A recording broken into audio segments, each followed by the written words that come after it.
E um outro destaque lá da capital federal, que mexe com política, mexe com economia, mexe com o judiciário. Estou aqui com o Danilo Moliterno justamente para falarmos sobre esse assunto, que foi a decisão do ministro Flávio Dino de suspender os chamados penduricalhos no pagamento dos servidores públicos.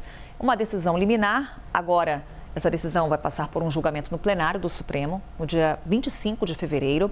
E o ministro não só suspende o pagamento desses penduricalhos não previstos em lei, como também dá 60 dias para que todos os órgãos públicos que pagam super salários, para que eles revisem essas verbas, chequem se tem uma lei específica que permite esse pagamento e que publiquem todas as informações sobre esses gastos. Estamos falando aqui, Danilo, de super salários, de penduricalhos que vão sendo incorporados ali à remuneração desses servidores e que, com isso, esses salários passam do teto do funcionalismo, que é de cerca de R$46 mil, que é justamente o salário de um ministro do Supremo Tribunal Federal.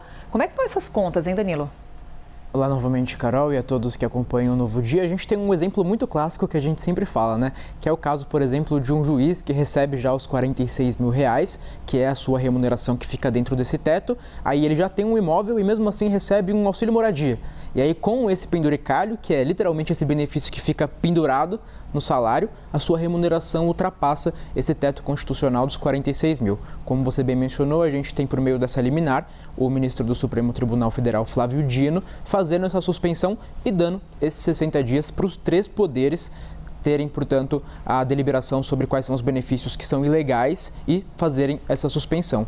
E é claro que isso cai muito bem no mercado financeiro, porque a gente está falando sobre possibilidade de corte de gastos a partir da revisão de supersalários, mas mais do que isso, revisão de corte de gastos que são vistos como gastos extremamente não eficientes, que são gastos que aumentam a desigualdade social aqui no nosso país. A gente não está falando, por exemplo, de benefícios sociais que inflam o orçamento, mas que muitas vezes são utilizadas para bem-estar social, para que a camada mais pobre da população tenha ali o seu meio de subsistência. A gente está falando de um benefício, esses supersalários que estão fora da Constituição, que aumentam a desigualdade no país. Tem até uma conta interessante feita pelo Centro de Liderança Pública, que usa dados do governo federal, indicando o quanto que custa anualmente esses supersalários. E o custo seria próximo a R$4 bilhões, sendo que cerca de 25 mil servidores recebem esse tipo de supersalário. Então, é muito bem visto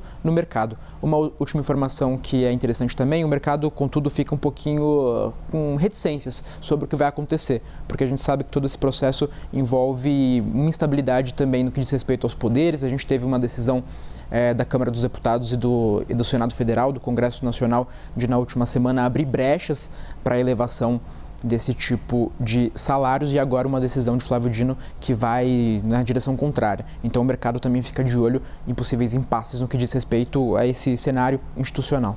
Várias contas que apontavam o impacto dos penduricalhos, da criação de cargos no Executivo, justamente por conta de decisões recentes lá no Congresso, Danilo, abrindo o ano legislativo, impacto bilionário aos cofres. Lembrando que esses penduricalhos, quem paga? Nós, contribuintes. Então, é claro que a gente vai estar analisando esse assunto com o Danilo Moliterno, acompanhando em detalhes os vários auxílios, Peru, Panetone e afins, né, Danilo Moliterno? Exatamente, exemplo não falta desses penduricalhos.